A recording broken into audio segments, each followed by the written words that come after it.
Good afternoon, everybody. So today's topic is going to be DNA replication. We're going to first take a quick look at the structure of a DNA molecule and the structure of a DNA nucleotide, and then we will get into how DNA replicates. So one thing it is important for you guys to know is that DNA, it belongs to a class of molecules called nucleic acids. And like we learned in the history of DNA assignment that you did, DNA stands for deoxyribonucleic acid. A nucleotide is made up of three parts. It's made up of a nitrogenous base called adenine, and it's nitrogenous because it contains all these nitrogen atoms within it. It's this two-ringed structure that we see here. This is adenine. Okay, this is one DNA nucleotide.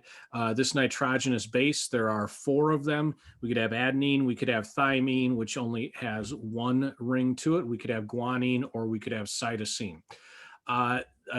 This nitrogenous base here is then attached to a sugar. It is a 5-carbon sugar called deoxyribose. And one thing to note, each one of the points of this pentagon here, there's going to be a carbon atom here, here, there, and there. And those carbons are numbered. This carbon here is the number 1 carbon, number 2, number 3, number 4, and number 5. So we have, and the little apostrophe stands for prime. So we have 1 prime, 2 prime, 3 prime carbon, 4 prime carbon, 5 prime carbon. Attached to the 5 prime carbon is going to be a functional group that you should recognize, and that is the phosphate group. There's two really important carbons here, the 5 prime carbon and the 3 prime carbon. As a DNA molecule is built, we're going to attach one nucleotide to another. And the only place where a nucleotide can be added to a growing DNA strand is to this 3 prime carbon right here, to this hydroxyl group, which is going to be involved in a dehydration synthesis reaction. And this hydroxyl group is only found on that 3 prime carbon. So when we talk about a DNA molecule being built, we always say it's built in the 5 prime to 3 prime direction. There's going to be, like I said, that dehydration synthesis reaction between a phosphate group and the hydroxyl group on this 3 prime carbon. And so the next nucleotide in the chain is going to have the phosphate group of its 5 prime carbon attached to this hydroxyl group with a free 3 prime hydroxyl group down here. So we're going to build this by attaching the 5 prime carbon's phosphate group to the 3 prime carbon's hydroxyl group. Okay. Now, when DNA nucleotides are just floating around inside of your cells and inside of your nucleus, they actually exist as these molecules that actually have 3 phosphate groups attached to them. So this would be deoxy ATP, deoxyadenosine triphosphate. So this would be the adenine nucleotide. This could be guanine, it could be cytosine, it could be thymine. Here's your deoxyribose sugar, and notice they've got the H here in orange. That's to highlight that in a ribose sugar, this H is actually going to be an OH. The reason this is deoxyribose is this: we don't have that oxygen here attached to this hydrogen on this second carbon here. So you'd have a hydroxyl group here in a ribose sugar. In the deoxyribose sugar, it's just a hydrogen. And then there's 3 phosphate groups attached to it. Okay, so this is floating around inside your cells, inside your nucleus. When DNA nucleotides are free, in other words, not part of a DNA molecule, this is how they exist. As we build a DNA, as we build one of the strands of our DNA molecule here, here we have the 5 prime end. So this is the 5 prime carbon here with its phosphate group attached to it. And notice the backbone of our DNA molecule. We go sugar, phosphate, sugar, phosphate, sugar, phosphate, right? This bond that holds 2 DNA nucleotides together along the backbone here is called a phosphodiester bond. All right. And so the only place that we can attach the next nucleotide is to the OH group on the 3 prime carbon of the last nucleotide in our growing strand here. So we're going to attach the phosphate group, pardon me, on the 5' carbon to the hydroxyl group attached to the 3' carbon here. Now, remember, we said this is a has three phosphates. This is DCTP, so this is deoxycytosine triphosphate that's going into place here.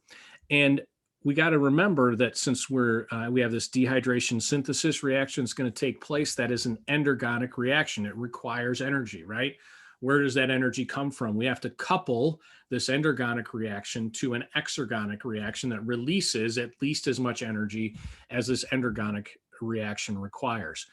So what is that exergonic reaction that releases energy? It is the removal of two of these phosphate groups from this triphosphate here on this nucleotide.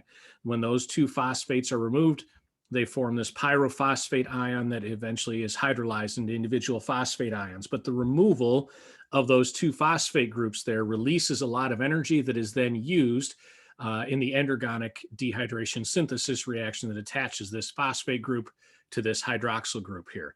And so this continues to grow in the 5' to 3' direction. Okay. One other thing I want to point out, and I know you saw it in the history of DNA activity, is that the two DNA strands of the growing DNA molecule here, they are anti-parallel. So this strand runs in the 5' to 3' direction from the top of my slide towards the bottom. That means that the other one runs in the opposite direction, 5' at the bottom to 3' up here at the top. So they are anti-parallel. They run parallel to one another, but in opposite directions. Okay. All right. So like I said, the two strands are anti-parallel, and we're going to note that what holds two bases together within the rungs of the DNA ladder here are hydrogen bonds between those nitrogenous bases. And we note that between adenine and thymine, there are 2 hydrogen bonds. Between guanine and cytosine, there are 3 hydrogen bonds that form. All right, now these bases made of 2 rings, adenine and guanine, those are referred to as purines, whereas the bases with just a single ring, cytosine and thymine, are referred to as pyrimidines. Okay, so we always have a purine paired with a pyrimidine along the DNA molecule. So adenine is always paired with thymine, A with T. Guanine is always paired with cytosine, G with C. Okay, and because we have what we've got here is our purine with the 2-carbon ring and the pyrimidine with the 1-carbon ring. In both cases, the distance from one side of the DNA molecule to the other side of the DNA molecule stays the same all the way along the molecule. If we had 2 purines next to each other, there would be kind of a bulge in the DNA molecule because you'd have two of these 2-carbon ring structures attached to one another, and you get this bulge, right? Or if we had 2 of these pyrimidines, if we had thymine paired with cytosine, say, it would look a little different. Okay, now, so that's just a little bit about the basics of the structure of the DNA molecule, right? Hopefully you remember some of that from freshman year. You remember some of that from the activity that we did, and some of that was new. So one thing Watson and Crick pointed out in their very famous paper published on April 25th in 1953 is like the last line of their paper. It has not escaped our notice that the specific pairing we have postulated immediately suggests a possible copying mechanism for the genetic material. So this is a very famous line from a scientific paper. A lot of current molecular biologists, when they are giving little speeches or presentations, at some point or in a paper, they will, as a little homage to Watson and Crick, will say, "It has not escaped our notice that," and then whatever it is that they found. So what they're saying here is, it seems like the fact that A always pairs with T and G always pairs with C really gives us an idea of how the DNA molecule is actually copied. And then you learned in your history of DNA activity that Michelson and Stahl are the ones who actually figured out how the DNA is replicated through a semi-conservative replication model where the two parent strands are separated, and then free nucleotides pair up appropriately, A's with T's, C's with G's, all the way down. And so each new DNA molecule is half parental strand, half daughter strand, half new strand. Okay, so that's kind of what you learned freshman year, right? You got your DNA molecule here, it separates and new bases pair up. And so this is our semi-conservative model where half the new DNA molecule is new bases and half is the original DNA, right? And these two are identical to one another. Now, I'm just going to let you know, we simplified things a little bit freshman year for you, or your freshman teachers did, because I haven't taught freshmen in like 6 or 7 years now. All right, so your freshman teachers simplified things just a little bit. Okay, so this is our AP version of DNA replication that you see right here. The dark blue is still the parent strand, and then here are the daughter strands being built. And you can see it's a little more complicated than what I mentioned or what you learned freshman year. Okay, so where to start? Well, let's start at the beginning of replication, right? And replication starts at what's called the origin of replication. All right, now, the origin of replication is usually an area on the DNA molecule that is has a high quantity of adenine-thymine bonds, which makes sense. Why? Because adenine and thymine only have 2 hydrogen bonds holding them together, where guanine and cytosine have 3. So it's going to be a lot easier to break the adenine and thymine apart from one another. In prokaryotes that have double-stranded circular DNA, they have one single origin, what's called origin of replication, where replication begins, where the 2 strands of the chromosome separate from one another, and then 2 daughter strands are built. One using the top strand as a template, one using this bottom strand as a template. And then the DNA just keeps opening up, and eventually 2 brand new circular double-stranded daughter DNA molecules are built. Okay. Now, eukaryotes, on the other hand, do not have circular DNA; they have linear DNA. And so, actually, when a eukaryotic chromosome is being replicated, there are usually multiple origins of replication all the way along the chromosome, all the way along that DNA molecule. And so at each origin of replication, the DNA opens up, and the top strand and bottom strands serve as templates, and new strands are built from each one. And so then what are called these replication bubbles. Okay, and where the DNA is opening up here is called the replication fork. It's kind of like a fork in the road right here, right? It's a replication fork where the DNA is opening up. So down here, that's the replication fork, and it keeps opening up. And so eventually these replication bubbles, as the new DNA molecules are built in each direction, these replication bubbles eventually grow into one another. And we end up with 2 new daughter DNA molecules that are identical to the original DNA molecule that these were built from. Okay, so moving on. Okay, we're going to zoom in on the replication fork here. Okay, so here is our DNA strand that is opening up. Okay, and it doesn't just open up magically all by itself, right? It would be naive to think that this would happen all by itself. There are proteins and enzymes involved that carry out these steps. The enzyme that is responsible for opening that DNA molecule up is called helicase, which makes sense. It is opening the DNA helix, right? And the DNA helix then, the A's and T's and C's and G's have a tendency to reform their bonds pretty quickly once that DNA molecule is opened up. So there are special proteins that attach to each strand of this DNA molecule that's been separated by helicase called single-strand binding proteins. And they each bind to a single strand of the DNA molecule. And their role is just to prevent that DNA molecule from closing back up, from the A's and T's and C's and G's from forming bonds back with one another. Okay, so helicase opens the DNA molecule up, and then single strand binding proteins attach and keep those DNA strands separate from one another. Now, you would just think that if this was a T, an A would pair up. If this was a G, a C would pair up. But again, that doesn't just happen spontaneously. There are enzymes that are responsible for doing that pairing. Now, the enzyme that you may have learned about freshman year that they said, okay, so there's this enzyme that pairs up A's with T's and C's with G's. It's called DNA polymerase. Well, here's the thing. DNA polymerase can't start a new DNA strand from scratch. So it can't just start popping bases in here.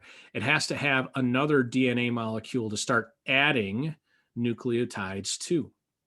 Okay, so there's another enzyme, however, that is capable of adding nucleotides from scratch, pairing them up with this exposed parent strand right here. And that enzyme is called primase. And primase is, if this was an A, or if this was a G, it could lay down a C. If this was a T, it could lay down an A. However, if this is an A, it's going to put a U in place, which is uracil, because primase, actually, the bases, the nucleotides that it puts in place are RNA nucleotides, not DNA. So what it puts down is referred to as a primer. This kind of primes the pump. It gets the DNA molecule ready to be built, because once this primer is in place, and this primer is going to be short, like I don't know, 20 nucleotides or so, 15, 20 nucleotides or so long. It's going to be short, but once it's in place, then the DNA polymerase is able to add nucleotides to it, to the primer that's laid down by the enzyme primase. But the key here is this primer is made of RNA bases, not DNA bases. And if you remember anything about RNA, in RNA there is not thymine, instead there is uracil. So uracil replaces thymine. So if there was an A on the parent strand here, there's going to be a U on the primer here, uracil. Okay, so like I said here, DNA polymerase cannot initiate the formation of a new strand. It has to add two nucleotides that are already in place here. Okay, so what we're looking at here first is what's referred to as the leading strand. This is the strand of DNA that is being built into the replication fork. So in this direction here. All right, so this parent strand here, this is the 3' end, this is the 5' end. So we know that the leading strand is anti-parallel, so it's being built in the 5' to 3' direction into the replication fork. So what happened here? The RNA primer was laid down by primase, and then DNA polymerase 3 was able to come in and start adding nucleotides to that primer, and it's going to add them going into the replication fork here. The sliding clamp just helps to hold the RNA polymerase or the DNA polymerase 3 onto the parent strand here. Kind of helps move things along. So as this replication fork continues to open, DNA polymerase 3, because there's several different DNA polymerases. So DNA polymerase 3, it continues to add nucleotides to that growing DNA strand going into the replication fork until it reaches the end of the DNA molecule. Pretty easy, right? Okay, no big deal. So like I said, that's going into the replication fork. However, what about moving away from the replication fork? Okay, let me go back to this picture here. Okay, what about going away from the replication fork? So going in this direction, right? Okay, so this strand here, The bottom strand, the bottom parental DNA strand, is 3' to 5 to 5' this way. So what's being built using this bottom strand as the template is going to be built 5' to 3' going away from the replication fork. So you're going to put a primer down here and then build. Then DNA polymerase 3 comes in and builds the DNA molecule moving away from the replication fork. The thing is, this replication fork is going to open up, and we're going to have to put another primer back here, and DNA polymerase 3 then comes in and adds to it. All right, and that's going to open up again, and another primer has to get put down, and DNA polymerase 3 will add to it. So that's what you see here. So right here at this point, the replication fork just opened up, a primer was put down, DNA polymerase 3 adds to it. But then the replication fork opens up more, got to have another primer come in, put a primase come in, put a primer down, and then add DNA bases to it. And then that replication fork opens up again, and we got to put another primer down with primase, and then DNA polymerase 3 can add on to it. All right, so we get these little fragments being built, right? So primase comes in, puts down that primer in the 5' to 3' direction, and then DNA polymerase 3 comes in and adds to it. But then, okay, it reaches the primer that had been put down previously, and the DNA polymerase 3 and sliding clamp and everything come off, okay? And so primase then adds another primer here as that replication fork opens up again. DNA polymerase 3 adds DNA nucleotides until it gets to that next primer that had been put down, okay? And so on the lagging strand that's built away from the replication fork, we get all these fragments interrupted with little pieces of primer here, RNA primer that have been put down by primase, okay? Now, these fragments that are built are named after the Japanese scientist who first discovered them, so they are called Okazaki fragments, okay? Now, one enzyme that's missing here in our diagram is RNase H, which is going to be responsible for removing the old primer, because we don't want to leave all these primers in place. We're not trying to build like an RNA DNA mix here. We're trying to build a brand new DNA molecule that is only made of DNA. So the primer that is put down by primase is just put in there in place to start our DNA fragment being built, but we got to get it out of there. So RNase H is going to be responsible for removing the RNA primer. And then DNA polymerase 1 is going to be the enzyme that comes in and replaces the RNA with DNA. So the primer gets replaced with DNA, and is DNA polymerase 1 that does that, right? So DNA polymerase 3 builds that, adds those DNA nucleotides to the primer until it reaches the next primer. Then DNA polymerase 3 hops off. RNase H removes the primer. DNA polymerase 1 then fills in that gap. Okay, now there's going to be a little gap here between the 3' end of this fragment and the 5' end of the next one. And so we have to ligate those two nucleotides together.